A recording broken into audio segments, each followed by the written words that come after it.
six x's have to be placed in the blocks of the figure given below, such that each row contains at least one x. In how many different ways can this be done?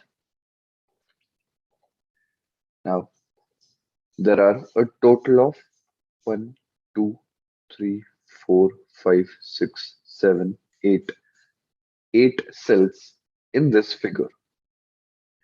Out of these 8 cells, we have to put 6 x's in each of the cells. This can be done in HC6 number of ways. Now, the condition is that each row contains at least one x. So this is row number 1, this is row number 2, and this is row number 3. Now, let's find out if there is any contradictory cases where we are not able to fill up x's in all 3 rows.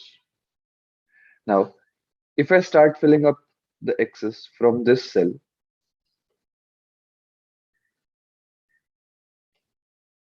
then if I fill it up like this, then the third row remains empty. That means this case is not satisfying the given condition.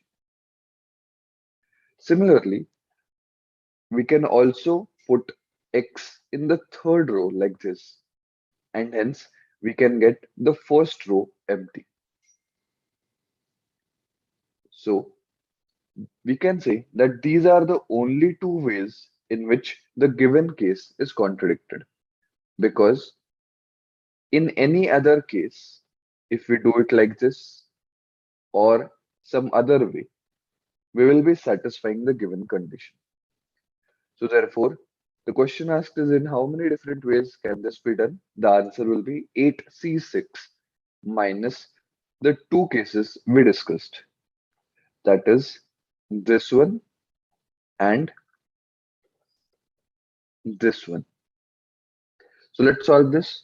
8C6, that is 8C2 minus 2. So 8C2 is 8 into 7 divided by 2 factorial, that is 2 minus 2. So 2 fours are 8, 7 fours are 28 minus 2, and hence the answer is 26.